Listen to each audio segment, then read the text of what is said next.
In this lecture, we will discuss the medieval history of Assam. That means I will cover the period from Muslim invasion to Assam up to the Yandabo Treaty 1826. Right. So now let us have a look what are the topics in this section I will cover.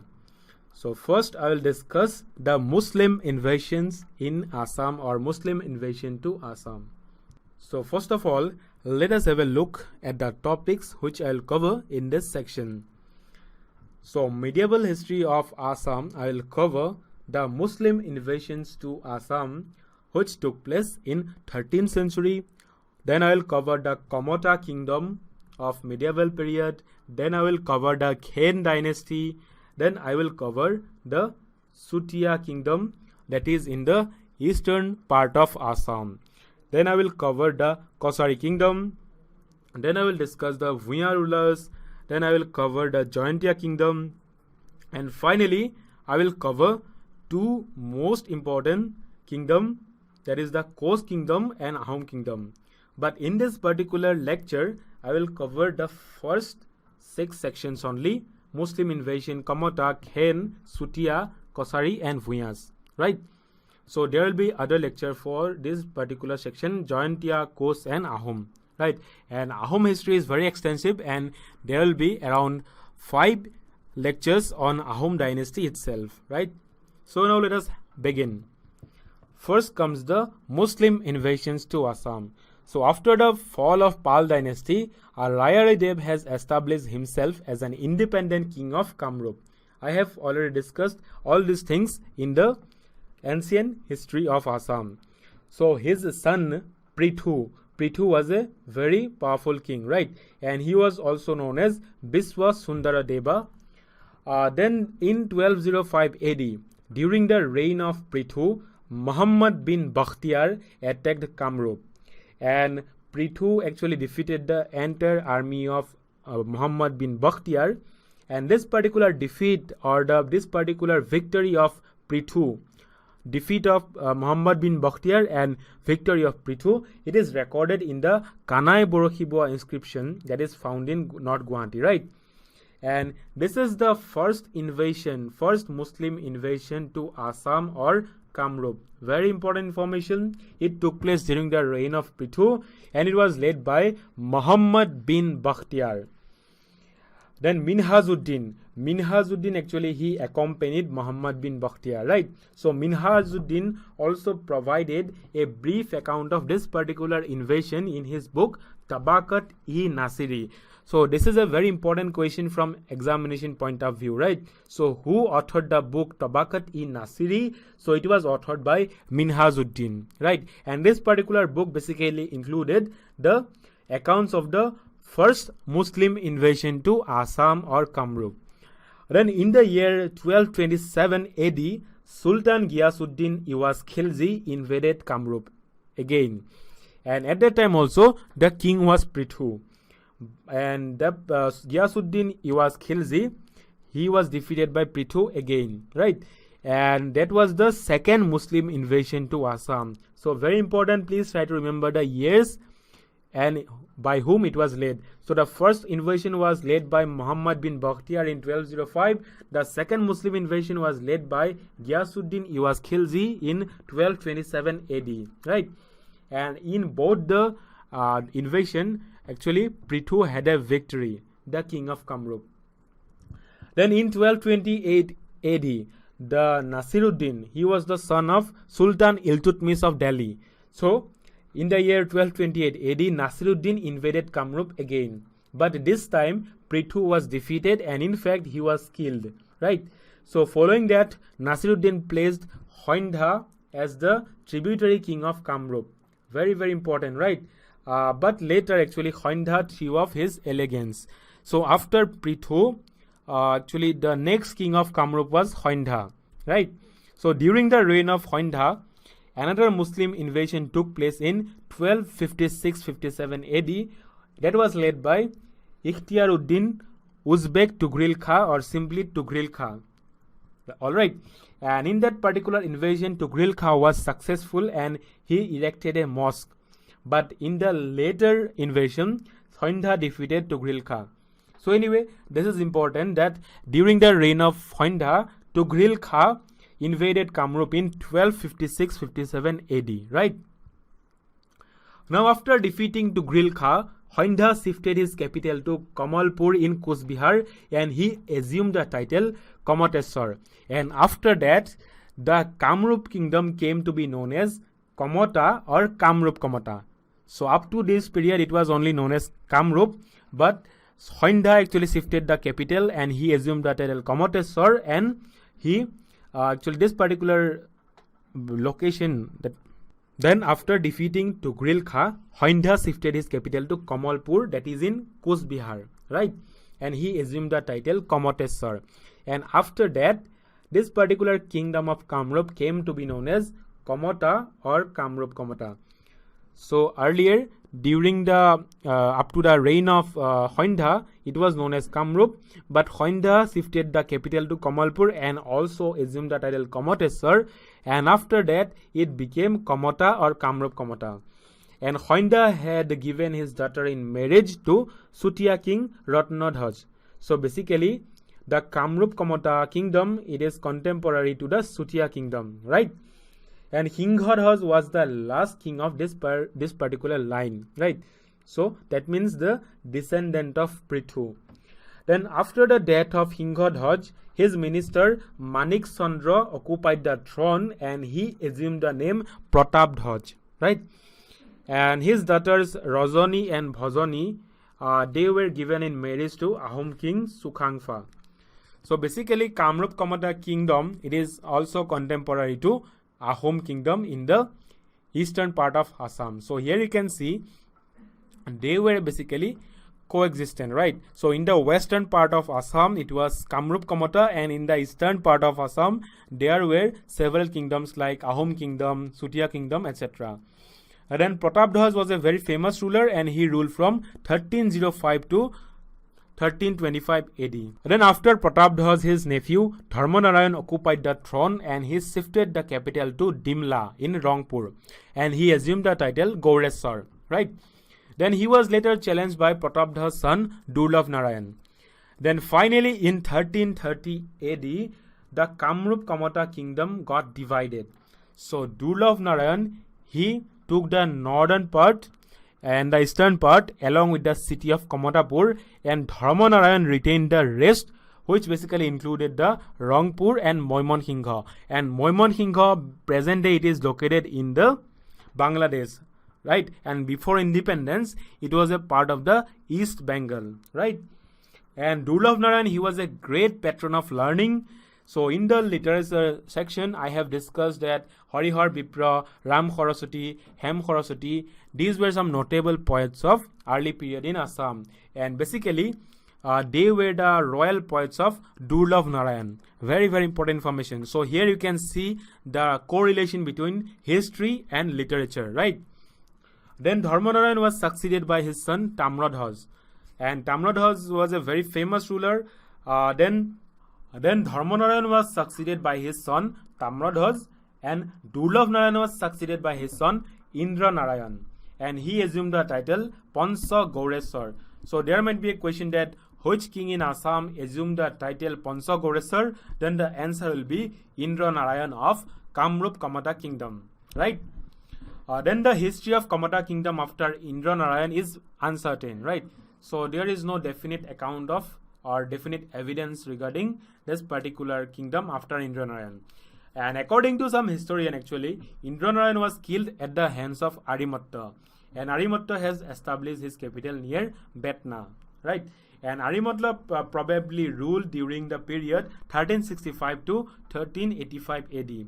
And he was succeeded by Gazanka, Hutranka and Mriganka successively. And their rule can be placed between 1385 up to 1440, right? Then the Ahom king Sudangfa, his reign is from 1397 to 1407 AD. He invaded the Kamota kingdom when Gazanka was ruling, right? And later, that means the Gazanka, he basically set an agreement or made an agreement with Sudangfa, and also he offered his daughter to Ahom king Sudangpha in marriage, right? And Mriganka was the last king of Arimatta's line, and he died childless. So this is regarding the Kamrup Kamata kingdom, right? Now let us discuss the Khen dynasty. So after Mriganka, the throne was occupied by Nildhas Khan in the year 1440, right? And he assumed the title Kamateswar, and he rebuilt the city of Kamatapur. And this particular dynasty then came to known as Khan dynasty or Khen dynasty. Basically it is the Khen, right? So I am writing here the Assamese pronunciation Khen, right? And Niladhas and his successor ruled over the Hingimari region, right? It is up to the bank of Brahmaputra opposite Haju. And he was succeeded by Sakradhas and then Nilambar. And basically Nilambar occupied the northeastern part of Bengal. Then he was overthrown by Bengal Sultan Alauddin Hussein Shah in 1498 AD. So Khen dynasty, it has a very short period from 1440 to 1498 AD only. And the important rulers of this dynasty are Nildhas Khan, Sakradhas and Nilambar, right? Then comes the Bhuyan rulers. So Bhuyan, they were not kings, I have already mentioned. So basically they were petty chiefs or landlord. So basically they held a vast territory towards the west of Kachari kingdom on the south bank of river Brahmaputra and to the west of the Chutiyas on the north bank of river Brahmaputra, right? So basically if you can see the map of Assam, so the Bhuyans basically ruled in the central Assam region, right? Then the term Bhuyan, it has nothing to do with caste, as I have already mentioned. So Bhuyan basically meant the lord of the land. And it is also believed that the word Bhuyan originated from the term Bhoma, right? Bhoma means soil or mati, right? Then after the fall of actually ancient Kamrup, Bhuyans became very powerful in the medieval period of Assam, right? Then according to the Guru Sarit and according to the Shankar Sarit, after the war between Kamateswar Durlabh Narayan and Gaureswar Dharma Narayan, actually they has executed a treaty, right? And as per that particular treaty between Durlabh Narayan and Dharma Narayan sent 7 families of Brahmins and 7 families of Kayasthas to the state or kingdom of Durlabh Narayan. And those families actually settled on the frontier as wardens or Rokhia, you can say. And Sondibor, he was the forefather of Srimanta Shankardev, later became their leader. So here you can see that actually this Bhuyans, they were sent by Dharma Narayan to the kingdom of Durlabh Narayan, and Sondibor was their leader, right? And Sondibor was basically the forefather of Srimanta Shankardev, and they were called Pomua Bhuyans, right? So this is regarding the origin of Bhuyans, right? Then Sondibor finally settled at Bordua in Nagaon, and where this is the place where actually Srimanta Shankardev was born, right? And there is another belief associated with the origin of Bhuyans. So the other belief says that the Bara Bhuyan are connected with Hamudra, Khantonu and Hamanta. They are descendants of Dharmapal and Arimatta. And Khantonu's descendants were known as Bor Bara Bhuyan and Khantonu's Ren Sondibor, who was the leader of the Bhuyans. He was the initial leader, right?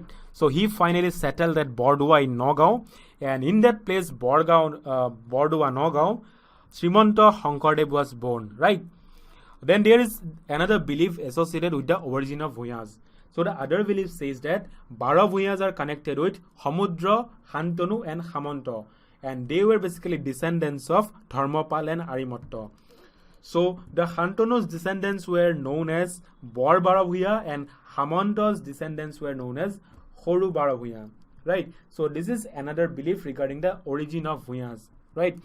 And there are 2 branches of Bhuyans. One is connected with Sondibor and the other one is connected with Arimatta. And the one which is connected with Sondibor, they are known as Pomua Bhuyan, and the other branch of Bhuyans are known as native Bhuyan, right? That means they are local Bhuyans. Then each Bhuyan chief was independent of others, as I have already mentioned. So basically they were landlords, right? So they actually held a vast vast quantity of or amount of territory or land, right? But they got united whenever they were threatened by a common enemy. Then each Bhuyans chief was independent of others, right? So they held a large amount of land or territory. Although they were independent, but they got united whenever they were attacked by a common enemy. And only a powerful prince can bring them under his control. But after that powerful prince, they again regain their independence under weak prince, right? So whenever actually the Assam and medieval Assam was ruled by a powerful king, then the Bhuyans are united. And whenever there is a weak king, then they again got independence, right? Then Godadhar Bhuya, he was the son of Sandibar. He attacked even Chutiya and Khamti kingdom. So Bhuyans were also powerful in terms of military might. Then the Bhuyans resisted the invasion by Sultan Alauddin Hussein Shah, right, in the year 1498. And each Bhuyans chief has their own courts known as Karkhana. Very, very important. Please remember, right? Karkhana was the courts of Bhuyan chiefs. Then the fall of Bhuyans. So after 15th century, with the rise of Ahom king and Koch kingdom, the glory of Bhuyans started declining, right? And Koch king Biswasingha in fact defeated many Bhuyan chiefs in the lower Assam and central Assam region, right? Then in the year 1535 AD, Ahom king Dihingya Raja or Suhungmung also defeated the Bara Bhuyans, and he also ransacked their territory and made them feudal chiefs, right? Feudal chiefs mean in Assamese you will find the term Tolotia Raja, right?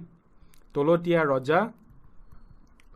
And during the reign of Pratap Singha, Bhuyans led by Uday Bhuya declared independence. Very important information, right? But actually Uday Bhuya was killed, and then Bhuyans were shifted to the south of Brahmaputra in a small region. So this is regarding the fall of Bhuyans. Now let us discuss the Chutiya kingdom of medieval period. So the Chutiya kingdom was the largest kingdom of Assam after the fall of Kamrup and before the arrival of Ahoms, right? Very, very important information. And the Chutiya kingdom was established by Birpal in 1187. Very, very important information and very important question. Who established Chutiya kingdom? Then the answer will be Birpal in the year 1187. And as I have already mentioned, Chutiya kingdom was located on the easternmost part of Assam in the present day Hodia region, right? And Birpal actually claimed himself to be a descendant from the legendary Bhishmak, right? And Birpal's son Gauri Narayan, and also known as Ratnadhaspal, he was the most powerful king, and he defeated many other small Chutiya groups and attached their territories into his large Chutiya kingdom. And he built his capital at Ratanpur or Ratnapur, that is his present day Majuli, right? Very, very important information. Who established the capital in Majuli? Then the answer will be Ratnadhaspal from Chutiya kingdom, right? Then Ratnadhaspal also made alliance with Gauraraj Biswarup Khen, and he sent his son to Gaura for education, who met untimely death, unfortunately. Then the place where the dead body of his son is received, dead body means ho in Assamese, right? Dead body means ho in Assamese. So in the place where the dead body is received and cremated by Ratnadhaspal, it came to known as Hodia. So this is the origin of the name Hodia, right? And according to mythology, this place was also known as Bidarbha, and its capital is Kondil Nagar, right? Then after Ratnadhaspal, 9 Chutiya kings ruled according to Deodhai Ahom Buronji, right? Then during the reign of Ahom king Sutufa, the conflict between Chutiya and Ahom started. Very important information. And in the year 1376, then during the reign of Ahom king Sutufa, the conflict between Chutiyas and Ahom started.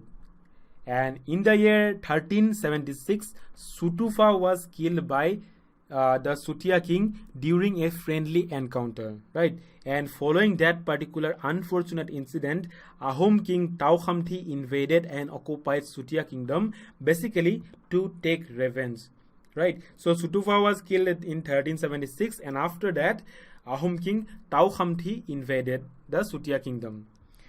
However, Tau Khamti abandoned the mission in between, and Chutiya has reoccupied the territory, right? Then let us discuss some other Chutiya Ahom conflict. So in the year 1513, Dhir Narayan or Dharmadhas Pal, he is another Chutiya king, he attacked Ahom kingdom during the reign of Suhungmung, but Dharmanarayan got defeated.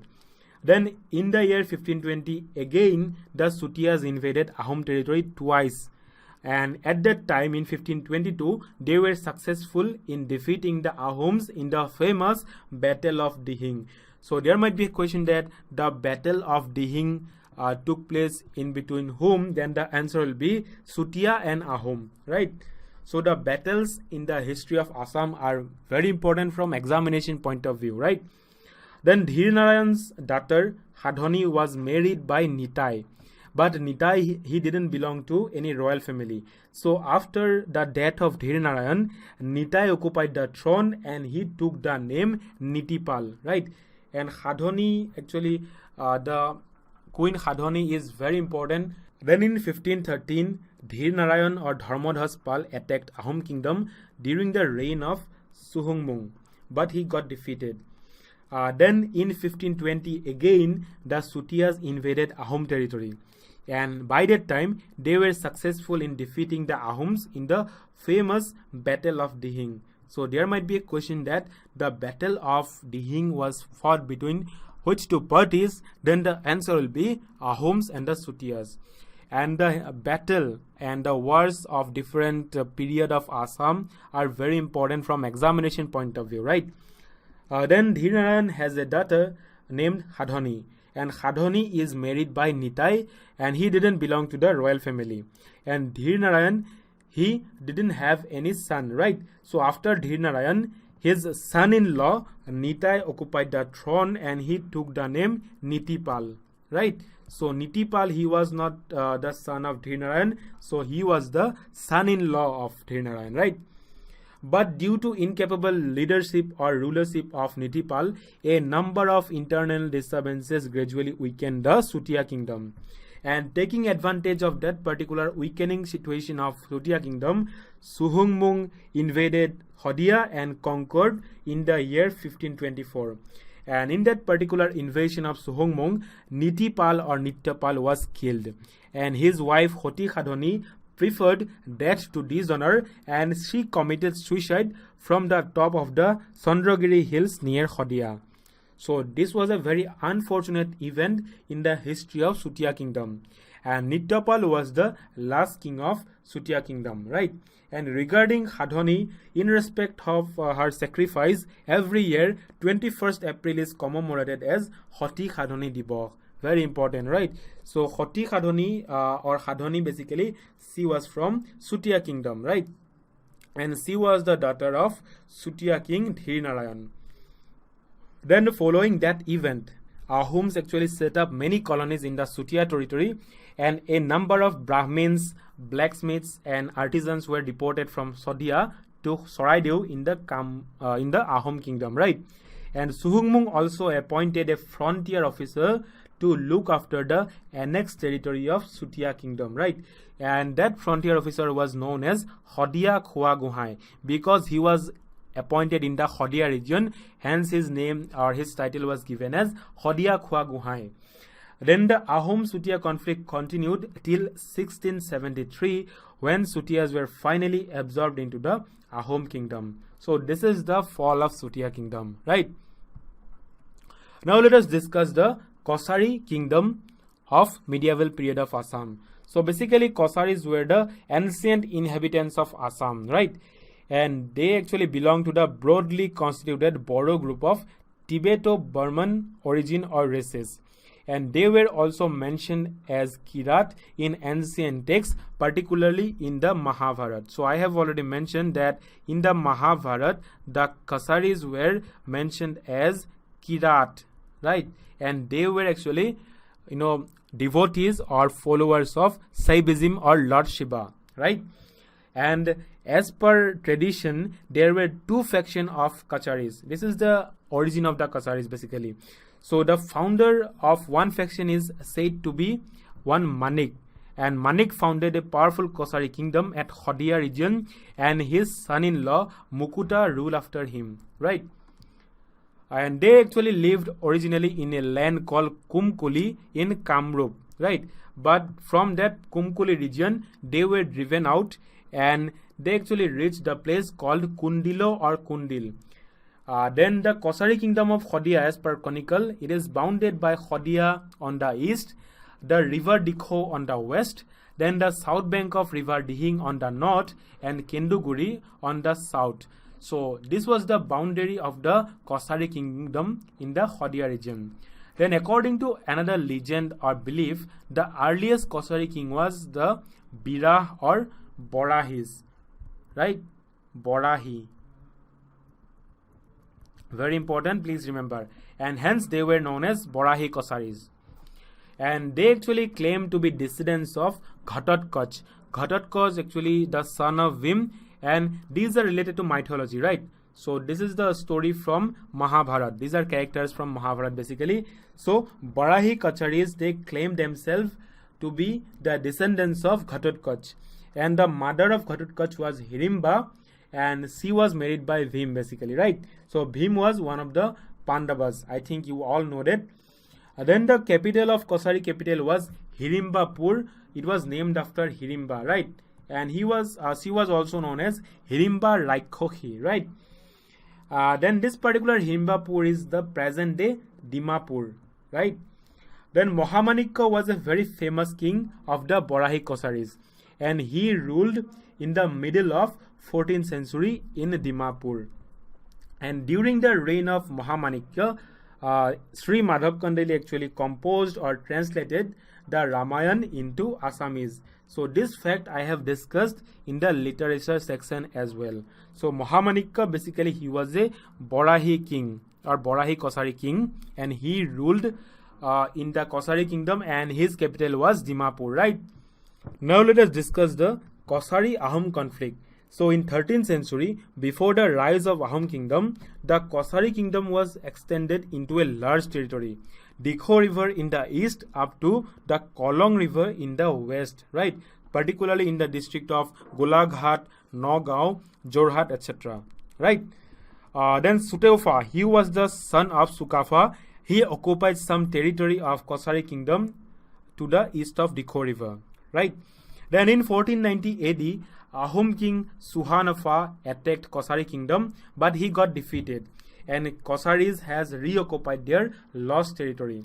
Then following that, Ahom king Suhungmung attacked the Kachari kingdom. So there were many conflict between Kachari kingdom and Ahom kingdom, right?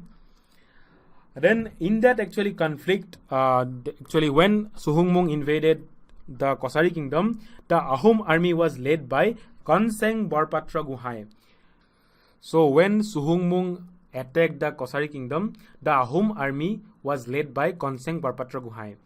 And in that particular battle, the Kacharis were defeated, and the Ahoms occupied a large territory under the Kacharis and pushed them to the boundary up to Dhankhiri river. Dhankhiri river, basically it is located in the Golaghat district, present day Golaghat district, right?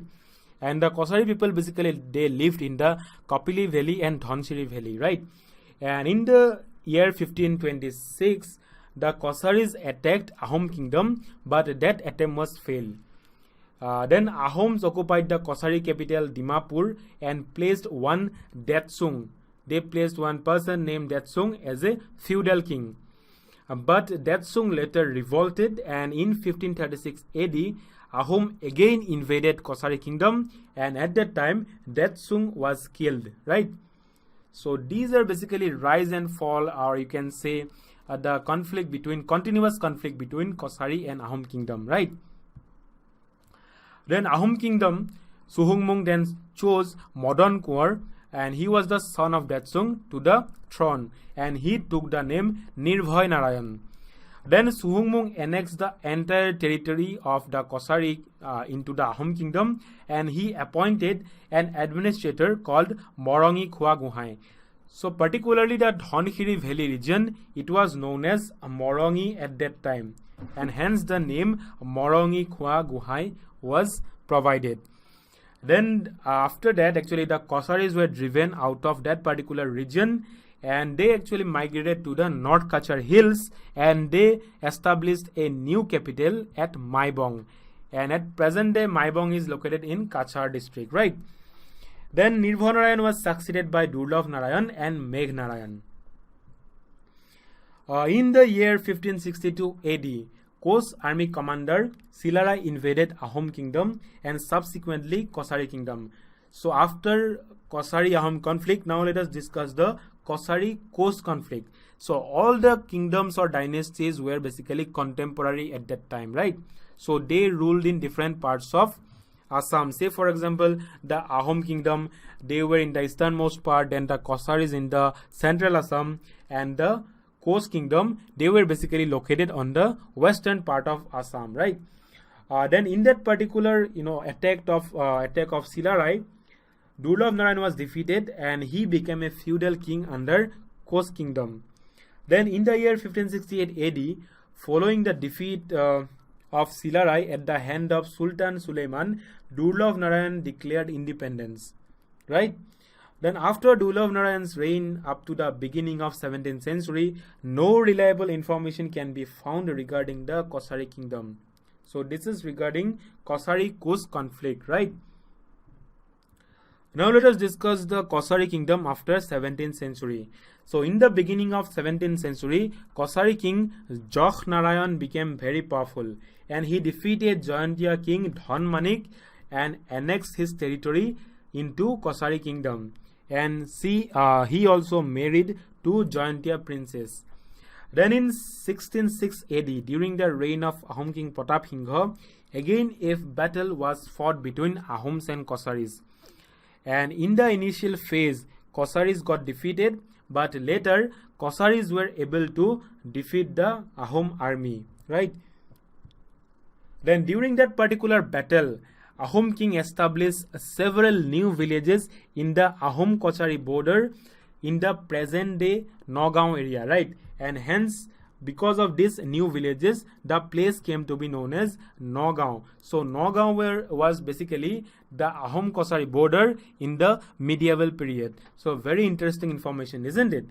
Then following that particular victory, Kachari king Jokh Narayan took the name Pratap Narayan because he defeated Pratap Singha, right? Then he was succeeded by his son Naranarayan and his brother Bhimbal Narayan.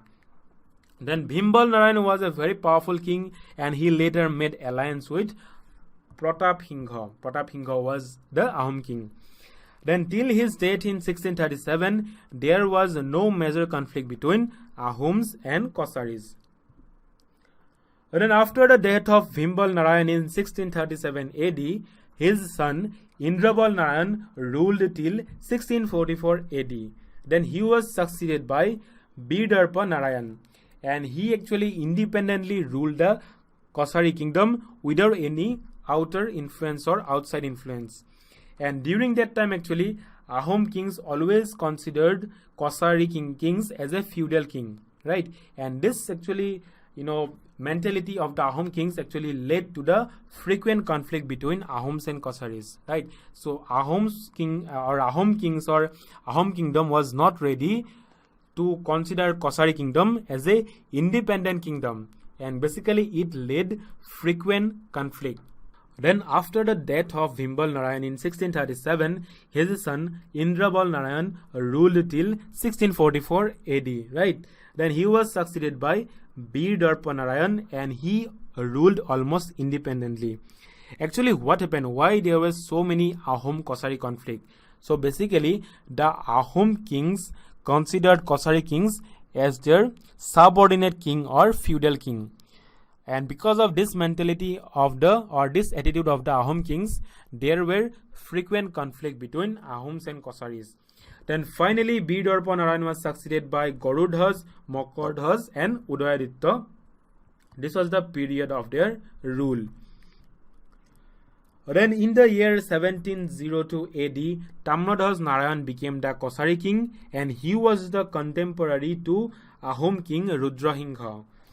Then Tamnodhaj Narayan declared his independence, and as a result of which, Ahom army led by Bor Borwa attacked and occupied Kachari capital Maibong.